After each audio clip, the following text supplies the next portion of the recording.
Welcome to all on a platform of Nisho academy.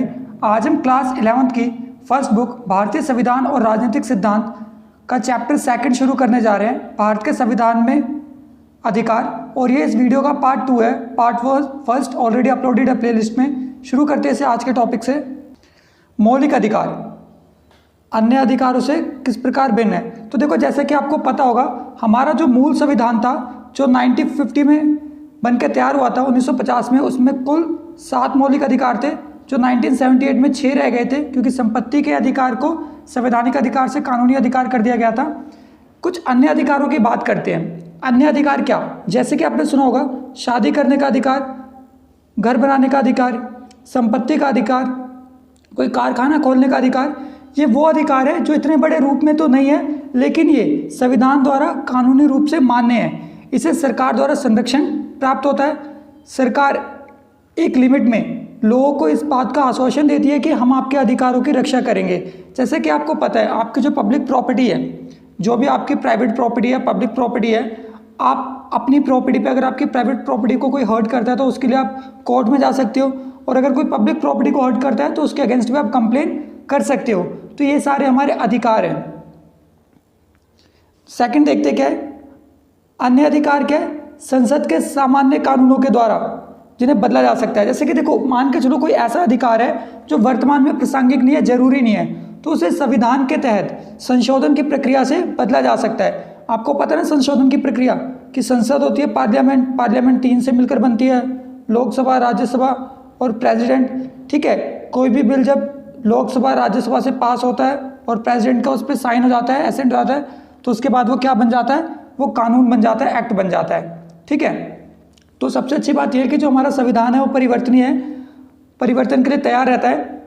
Third point देखते हैं क्या है, राज्य का कोई भी अंग, संसद, राज्य विधानसभा, मंडल, संघीय कार्यपालिका, राज्य कार्यपालिका अथवा कोई अन्य प्राधिकरण हमारे मौलिक अधिकारों को खत्म नहीं कर सकता।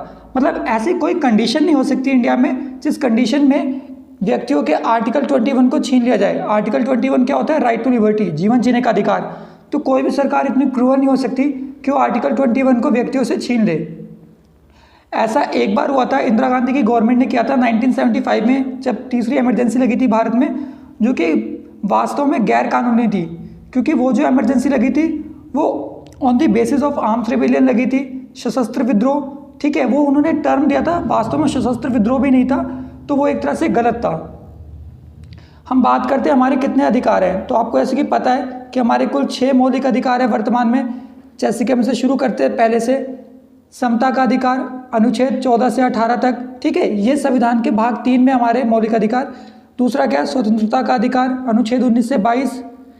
तीसरा क्या है, शिक्षा और संस्कृति संबंधी अधिकार, अनुच्छेद 29 से 30।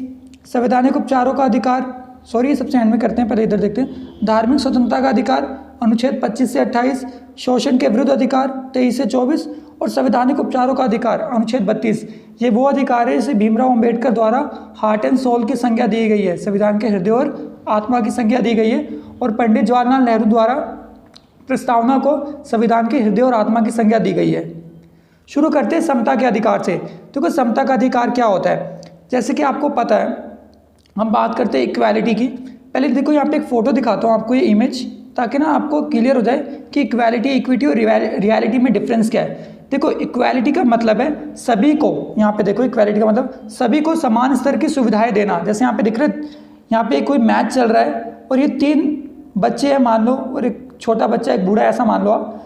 तो इन तीनों को एक एक बॉक्सेस दिए गए हैं और तीनों बॉक्सेस लगा के मैच देखने की कोशिश कर रहे हैं। तो जैसा कि आप देख पा रहे होगे इस इमेज के अंदर, ये जो 2 हैं ये तो बड़े आसानी से देख सकते हैं मैच को, बट ये तीसरा मैच को नहीं देख पा रहा है। क्यों? क्योंकि सभी को समान स्तर की समानताएं मिली हैं, जो वास्तव में गलत है, क्योंकि संविधान के तहत तर्क संगत समानता का होना अनिवार्य है। जैसे कि आप इस इमेज को देखो, इक्विटी, इक्विटी का मतलब क्या होता है, समता जिसे हम कहते हैं। देखो, इक्विटी का मतलब होता है व्यक्ति को व्यक्ति की जरूरतों के हिसाब से अधिकार देना। ठीक है, तो यहाँ पे आप देख सकते हो, इस व्यक्ति को किसी बॉक्स की नीड नहीं थी, इससे बॉक्स ले लिया गया, इसको एक बॉक्स दिया गया, और इस थर्ड वाला जो है यहाँ पे बच्चा खड़ा है, इसे 2 बॉक्स दिए गए ताकि ये भी मैच देख सके। बट रियलिटी बहुत अलग है। इक्वालिटी, इक्विटी के मुकाबले जो वास्तविकता है, रियलिटी वो बहुत अलग है। यहाँ पे आप वास्तविकता देखो क्या है, जो जितना पावरफुल है उसके पास और पावर है, और जो जितना कम पावरफुल है उसके पास उतनी कम पावर है। ठीक है, यहाँ पे देख रहे हो इस व्यक्ति के पास, इसे कोई नीड भी नहीं है बॉक्स की, बट उसके पास इतने बॉक्स दे दिए जाते हैं कि वो मैच को आसानी से देखे। इस पर्सन के पास वही बॉक्स है, और ये जिसे रियलिटी में नीड है चीज़ों की, अपॉर्चुनिटी की या जो भी रिसोर्सेज है, इसे वो रिसोर्सेज नहीं मिल रहे। तो हमारे यहाँ क्या है, वास्तव में जो हमारा संविधान है वो एक इतना कॉम्प्लेक्स है, इतना जटिल है कि वो किसी आम व्यक्ति के समझ के बहुत बाहर है। इसी वजह से हमारे क्या होती है कि समय समय पे बहुत सारी प्रॉब्लम्स क्रिएट होती है। तो हमने इस इमेज में देखा, बड़ी इजीली समझ आ गया होगा आपको कि इक्वालिटी का मतलब क्या होता है, समता। ठीक है, जिसे हम समानता कहते हैं इक्वालिटी को, और इक्विटी का मतलब क्या होता है, समता। इक्वालिटी का मतलब होता है सभी को समान स्तर के अधिकारों को देना, इक्विटी का मतलब होता है सभी को सभी की ज़रूरतों के हिसाब से अधिकार देना। ठीक है, और रियलिटी में क्या होता है, रियलिटी में तो होता है जो जिसका अधिकार है दूसरों से छीन लो और अपना बना लो, ऐसा ही होता है वास्तव में। ठीक है, मैं कॉन्स्टिट्यूशन के अगेंस्ट नहीं बोल रहा, मैं आपको बस रियलिटी बताने की कोशिश कर रहा हूँ। अच्छा, हम बात करते हैं समता के अधिकार में पहला प्रोविजन, जैसे आपने आर्टिकल 14 पढ़ा होगा कॉन्स्टिट्यूशन का, जिसे हम कहते हैं कानून के समक्ष समानता। ठीक है, जो हमारा कानून है, आपको पता होगा कि भारत के कानून के समक्ष सभी के सभी समान है, चाहे वो अमीर हो गरीब हो, छोटा हो बड़ा हो। ठीक है, सभी के सभी समान है, बट फिर भी आपने बहुत यूजुअली ये वर्ड सुना होगा कि कानून तो पैसे वालों का है, पैसे वालों की सुनता है। तो देखो, ये रियलिटी में ऐसा होता है, बट आप इसे ऐसा मत मान लो कि वास्तविकता में ही ऐसा होता है, क्योंकि आपने ये बात भी सुनी होगी कि बेशक 100 मुजरिम छूट जाए लेकिन एक बेगुनाह को सजा नहीं होनी चाहिए। हमारी जुडिशरी, हमारी न्यायपालिका ये कहती है। ठीक है, इसलिए आपने देखा होगा कि हमारे यहाँ केसेस के फैसले आने में बहुत समय लग जाता है। यही वो वजह है कि हमारे यहाँ कानून के समक्ष सभी के सभी समान है, चाहे वो किसी भी जाति का हो, किसी भी धर्म का हो। अच्छा, अगले की बात करते हैं भेदभाव का निषेध। तो आपको पता होगा कि हमारे यहाँ अगर किसी को जाति सूचक गाली दी जाती है या किसी को किसी के बेस पे कुछ गलत किया जाता है, कहा जाता है, तो उसे सज़ा होती है। जैसे कि आपने पता होगा आप लोगों को SC/ST एक्ट के बारे में कि हमारे यहाँ पे 3 एक्ट है बेसिकली, जैसे एक 1955 का एक्ट है, 1989 का एक्ट है, 1992 का एक्ट है। ये वो एक्ट हैं जो SC/ST OBC से डील करते हैं। अगर आप इन्हें जाति सूचक गाली देते हो तो आपको 6 महीने की सज़ा, ठीक है, 500 से 1000 रुपये का जुर्माना, अभी और बढ़ चुके हैं, ऐसा भी है प्रोविज़न हमारे यहाँ। अच्छा, इस अधिकार के 2 अपवाद देख लेते हैं क्या है। अपवाद का मतलब क्या होता है, देखो कोई एक ऐसी कंडीशन का होना ना जहाँ पे आपको सही चीज़ भी गलत दिखेगी। जैसे इससे मैं आपको सिंपल सा एग्जांपल देके बताता हूँ कि एक मानो जैसे कि आपको पता होगा राशन बढ़ते हैं, जब राशन बढ़ता है, PDS डिस्ट्रीब्यूट होता है तो बहुत लंबी लाइन लगी होती है। मान के चलो उस समय एक ऐसा व्यक्ति आता है जो फिजिकली चैलेंज्ड है, दिव्यांग है। ठीक है, दिव्यांग मतलब जिसके पाँव या हाथ में कोई खराबी है या वो नेत्रहीन है, वो देख नहीं सकता। तो अगर उस व्यक्ति को सबसे पहले राशन दे दिया जाए तो ये गलत नहीं होगा। क्यों? क्योंकि उस व्यक्ति को किसी तरह की प्रॉब्लम है। तो हम इसे कहते हैं तर्कसंगत, इसे हम क्या कहते हैं, तर्कसंगत स्तर पर भेदभाव करना। और ये वास्तव में भेदभाव ठीक भी है, तो हम इसे ही अपवाद कहते हैं। मानो कोई लेडी जो प्रेग्नेंट है और उसे अगर सबसे जल्दी हॉस्पिटल में जाने के बाद ट्रीटमेंट मिल रहा है तो ये गलत नहीं है, क्योंकि उसे कोई कॉम्प्लिकेशन है। तो देखा जाए तो तर्कसंगत समानता है, ठीक है, बट हर जगह नहीं, केवल उन जगहों पे जहाँ पे वो वास्तविकता में हो। तो अब आपके माइंड में क्वेश्चन आएगा, सर ऐसे तो हर कोई एक तरह का ढोंग करेगा कि हम क्या है, हमें तो ऐसी प्रॉब्लम है, हमें तो वही ये प्रॉब्लम है। तो ये रियलिटी है कि हमारे यहाँ ऐसा होता है, व्यक्ति अपनी लिमिट्स को हमेशा क्रॉस करते हैं, जिसकी वजह से वास्तविकता में जिनको वो चीज़ मिलनी चाहिए उन्हें वो चीज़ नहीं मिल पाती है। चलो देखते हैं यहाँ पे पहला क्या लिखा है, महिला और बच्चों के लिए राज्य कोई भी विशेष प्रावधान कर सकता है। तो आपको जैसे कि पता होगा, जैसे कि ऑलमोस्ट मैं दिल्ली से हूँ, तो आपको पता होगा दिल्ली में वीमेंस के लिए स्पेशल बसेस चलती है। आपने देखा होगा उन बसेस में कंडक्टर तक फीमेल होती है। ठीक है, तो आप देख सकते हो अगर उस बसेस में आप ट्रैवल करते हो तो क्या होगा, आपको फाइन देना पड़ता है। इवन आपको पता होगा मेट्रो का जो फर्स्ट बॉक्स होता है मूविंग डायरेक्शन में, वो भी पहला किसके लिए रिजर्व होता है, लेडीज़ के लिए होता है। आपके मन में भी डाउट आता होगा या कभी ना कभी अजीब सा लगता होगा कि ऐसा क्यों, फीमेल्स के लिए क्यों। तो एक बार अपने आप को मेल की कंडीशन से फीमेल की कंडीशन में रख के देखो और सोच के देखो कि एक फीमेल जब घर से बाहर निकलती है तो उसे कितनी चीज़ों के साथ कॉम्प्रो करना पड़ता है, जगह जगह पे कितने लोगों के बिहेवियर को टॉलरेट करना पड़ता होगा। ठीक है, तो हम ये केवल इमेजिन ही कर सकते हैं, रियलिटी में हम इसे फील भी नहीं कर सकते कि उन्हें कितना फील करना पड़ता होगा। तो इसी वजह से कॉलेजेस के अंदर, जॉब्स के अंदर वीमेन को रिजर्वेशन दिया जाता है। ठीक है, हमारे यहाँ जो लोकल गवर्नमेंट के इलेक्शन होते हैं वहाँ पे भी 1/3 रिजर्वेशन वीमेंस को दिया जाता है। ठीक है, शिक्षा, अब यहाँ पे सेकंड पॉइंट देखते हैं, शिक्षा की दृष्टि से पिछड़े हुए किन्हीं वर्गों के लिए अनुच्छेद, जातियाँ, अनुसूचित जनजातियों के लिए, ठीक है, उत्थान के लिए विशेष व्यवस्था की जाती है। तो आपको पता होगा कि हमारे यहाँ कुल 12 शेड्यूल है, 12 अनुसूचियाँ हैं संविधान में, ठीक है, जिसमें से 5वीं अनुसूची है, ठीक है, जिसे शेड्यूल ट्राइब्स के लिए, शेड्यूल कास्ट के लिए रिजर्व करके रखा गया है। मतलब ये वो कास्ट होती है जो हमारी कॉमन हमारे सिटीजन्स होते हैं इनसे बहुत दूर होते हैं। जैसे आपने शेड्यूल कास्ट सुना होगा, शेड्यूल ट्राइब मतलब जो आदिवासी होते हैं। शेड्यूल कास्ट तो आपको मतलब आसपास दिख जाएंगे, जिन्हें आप एससी कहते हो। तो ये वो लोग होते हैं जो आसपास हमें दिख जाते हैं और इन्हें फाइनेंशियली प्रॉब्लम में होते हैं, बट अब टाइम चेंज आ रहा है, ठीक है। तो हम ये कह सकते हैं कुल मिला के कि इन लोगों को ऊपर लाने के लिए, अपलिफ्ट करने के लिए हमारे यहाँ कॉन्स्टिट्यूशन में रिजर्वेशन दिया गया है। जैसे कि आपको पता होगा कि हमारे यहाँ कॉन्स्टिट्यूशन में 15%, 7.5%, ठीक है, इन्हें रिजर्वेशन दिया गया है। 29% ओबीसी को रिजर्वेशन दिया गया है और 10% इकोनॉमिकल वीकर सेक्शन को रिजर्वेशन दिया गया है। तो कुल मिला के हमारे यहाँ कितना रिजर्वेशन है आप देख सकते हो, ठीक है, 59.5% हमारे यहाँ रिजर्वेशन दे रखा है, ठीक है। अच्छा, समाज के अंदर विषमताएं मौजूद है और ये देखो हमेशा रहेंगी। ऐसा नहीं है कि आप समाज के अंदर जो कमियां हैं उसे ख़त्म कर दो, वो रहेंगी। हाँ, हम कमियों को ठीक करने की कोशिश जरूर कर सकते हैं।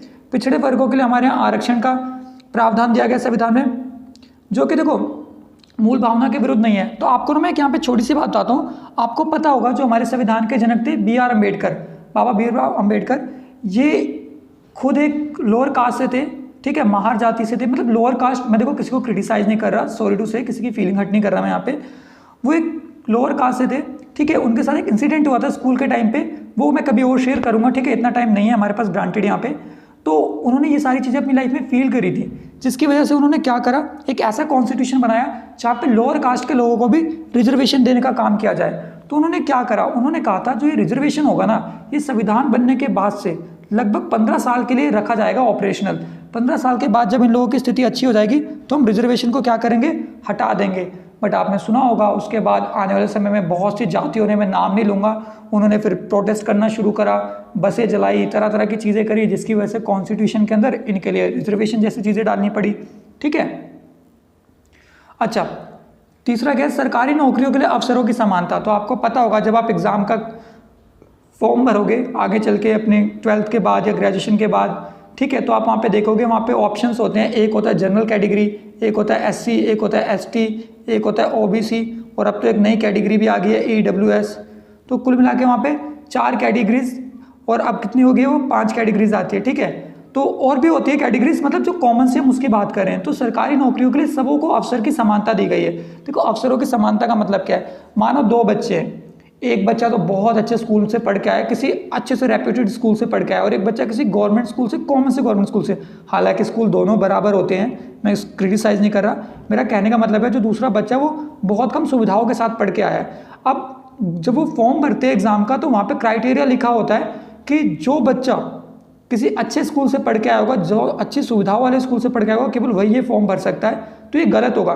तो हमारे कॉन्स्टिट्यूशन में चाहे कुछ भी हो, सरकारी नौकरी किसी भी स्तर की हो, मैं सबसे बड़ी बात करता हूँ यहाँ पे इंडिया का जो सबसे बड़ा एग्जाम होता है, जिसे हम IAS कहते हैं, ठीक है, इंडियन एडमिनिस्ट्रेटिव सर्विस का एग्जाम, ठीक है, UPSC कंडक्ट करवाता है। इसके अंदर भी आप लोग फॉर्म भर सकते हो, चाहे आप किसी भी कास्ट के हो, ठीक है, किसी भी सोसाइटी के हो, कोई फर्क नहीं पड़ता। तो आप देख सकते हो कि हमारे यहाँ कुल मिलाकर सभी को समान स्तर की समानताएं मिली हुई हैं, ठीक है।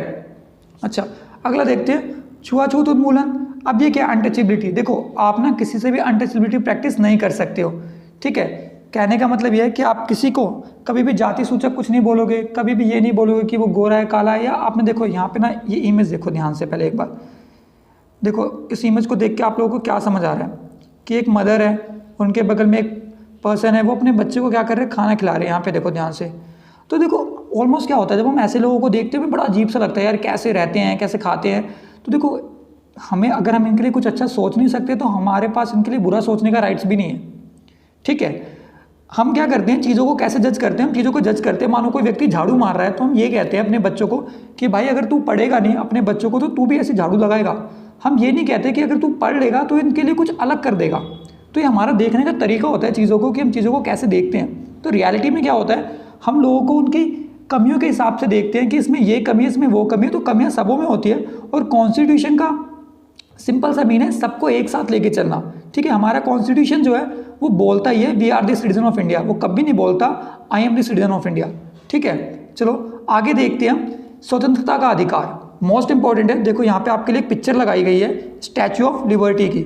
स्टैचू ऑफ लिबर्टी की मतलब कौन सी पिक है, ये पिक है जिसमें आपको देखो एक मशाल लेके एक लेडी दिखाई गई है, और लेडी किस चीज़ को शो कर रही है? ये लेडी शो कर रही है freedom of liberty, freedom of liberty को कर रही है।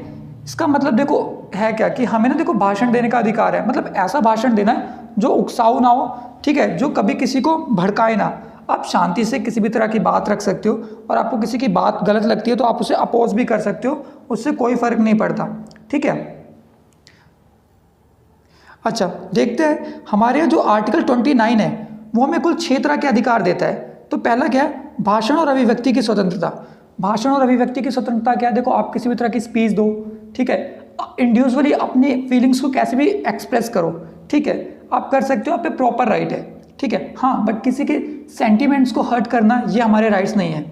शांतिपूर्वक सभा सम्मेलन करने की स्वतंत्रता, ठीक है, तो आप शांतिपूर्वक कहीं भी खड़े हो सकते हो, सभा कर सकते हो, ठीक है। अब समटाइम ना, जैसे कि आपको डाउट होता होगा कि हमारे यहाँ रूल है कि रात के 9 बजे के बाद 5 व्यक्ति खड़े नहीं हो सकते, या रात के 10 बजे के बाद हम डीजे नहीं चला सकते। तो देखो, हमारे कॉन्स्टिट्यूशन में मेंशन है कि जितने भी व्यक्ति हैं, हर इंडिविजुअल को अपने जीवन जीने का अधिकार है। तो हम खुद के एंजॉयमेंट के लिए ना किसी और की लिबर्टी को हर्ट नहीं कर सकते, किसी की स्वतंत्रता का हनन नहीं कर सकते कभी भी।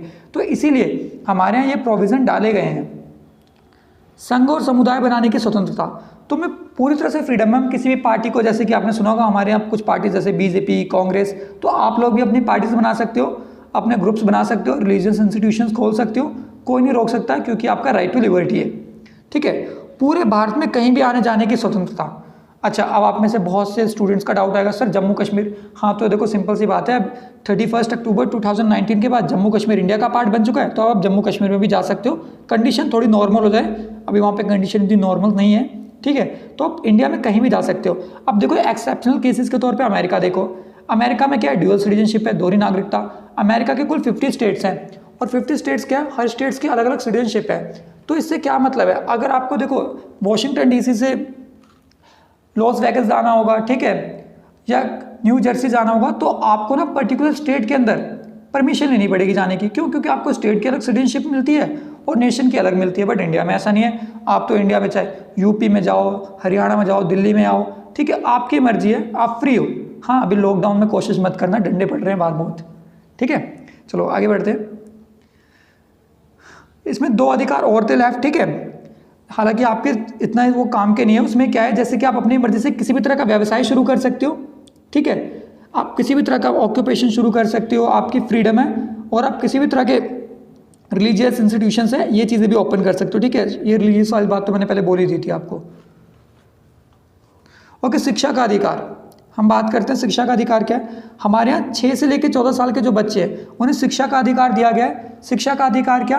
कि वो लोग कंप्लीटली फ्री हैं। स्टेट गवर्नमेंट जो हो गई, उनकी रिस्पॉन्सिबिलिटी बनती है इन्हें एजुकेशन देना 6 से 14 साल तक। जैसे कि आपने एक कैंपेन चलता है, अभियान चलता है हमारे यहाँ, उसका नाम सुना होगा, सर्व शिक्षा अभियान, सब पढ़े सब बड़े, ठीक है। तो एक ये स्कीम थी जिसके बाद काफ़ी बच्चे इनरोलमेंट हुए थे एजुकेशन के अंदर, ठीक है। और आपको पता होगा कि जो प्राइवेट स्कूल होते हैं वहाँ पे 25% सीट्स जो वीकर सेक्शन के बच्चे होते हैं उनके लिए रिजर्व होती है। अब वास्तविकता में वो सीटें ऑफर करी जाती नहीं करी जाती, हमारे टॉपिक का इशू नहीं है, कभी डिबेट करेंगे इस पर, ठीक है। तो याद रखना, जो कमज़ोर वर्ग के बच्चे होते हैं उनके लिए 25% सीटें रिजर्व होती हैं, ठीक है।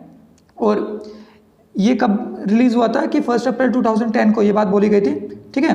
हालांकि देखो, जो ये रूल्स है काफ़ी पहले के हैं, ठीक है, आज के नहीं हैं, बट इम्प्लीमेंट होते या नहीं होते वो सबसे बड़ी बात है। ओके, RT, देखो RT, राइट टू एजुकेशन, आपको पता होगा 86 अमेंडमेंट 2002 के अंदर राइट टू एजुकेशन आया था, सर्व शिक्षा के अभियान। और यहाँ पे देख सकते हो एक ग्लोब का मैप है और उस पर बच्चे हैं, उन्होंने इसे पकड़ रखा है। क्योंकि देखो, जो राइट टू एजुकेशन है, सर्व शिक्षा अभियान है, वो सबों का अधिकार है, ठीक है। मेरे देखो पर्सनल ओपिनियन में मेरा ये मानना है कि एजुकेशन एक ऐसी चीज़ है लाइफ के अंदर जो कभी वेस्ट नहीं जाती, कहीं ना कहीं यूज़ होता है उसका, ठीक है। तो हर बच्चा, चाहे वो किसी भी कास्ट का हो, किसी भी धर्म का हो, उसे एजुकेशन मिलना तो कंपलसरी है।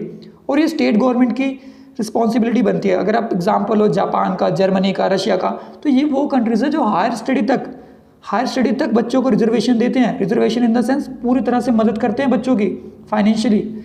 हमारे यहाँ ऐसा केवल 14 ईयर्स ओल्ड तक ही होता है। हालांकि ये प्रोविज़न इंडिया में चेंज होने चाहिए। ओके, बात करते हैं जीवन और व्यक्तिगत स्वतंत्रता का अधिकार, ठीक है, कि राइट टू लिबर्टी क्या है हमारी। तो आर्टिकल 21 क्या बोलता है? कि किसी भी व्यक्ति को उसके जीवन से वंचित नहीं किया जा सकता। अगर वंचित किया जाएगा तो कानूनी रूप से वो प्रक्रिया ठीक होनी चाहिए। देखो मेरा कहने का मतलब क्या है, मान के चलो कोई एक ऐसी कंडीशन थी जिस कंडीशन में आपको लगा सामने वाले ने गलत किया, आपको पता नहीं, आप श्योर नहीं हो, आपको लगा गलत किया और आपने डाउट की वजह से उसकी जान ले ली। आप होते कौन हो उसकी जान लेने वाले? कोई नहीं होते। ठीक है, ये कानून का काम है कि कानून पहले देखे, जांच करे कि उस व्यक्ति द्वारा वो दोष वास्तव में किया गया था या नहीं किया गया था, और फिर कानूनी प्रक्रिया द्वारा उससे उसका जीवन छीना जाए। हम कोई नहीं होते किसी का जीवन छीनने वाले। ठीक है, तो जो भी बेसिक नीड्स होती है पीपल की, जो भी किसी मानव के जीने के लिए जरूरी चीज़ें होती है, वो सरकार द्वारा उसे दी जाए और अनुच्छेद 21 के तहत किसी व्यक्ति को उसके जीवन से वंचित नहीं किया जा सकता। आपको अगर याद हो तो इंडिया के अंदर फांसी नहीं दी जाती, बट आप कहोगे सर अभी तो मार्च के मंथ में निर्भया केस के जो कल्प्रिट थे, दोषी, उन्हें फांसी दी गई थी। तो इंडिया के अंदर फांसी केवल रेयर ऑफ रेयरेस्ट केस में ही अलाउड है। कोई ऐसा केस जो बहुत अलग हो, ठीक है, निर्भया केस सबको पता होगा, बहुत अलग केस था वो। ठीक है, उससे पहले जो फांसी हुई थी वो कसाब को हुई थी। ठीक है, 26/11 का जिन्होंने हमला किया था मुंबई ताज पे। ठीक है, तो ये वो प्रोविजन है जिसके तहत हम किसी की लाइफ को कभी ले नहीं सकते। आपने सुना होगा article 21A, right to privacy, गोपनीयता का अधिकार।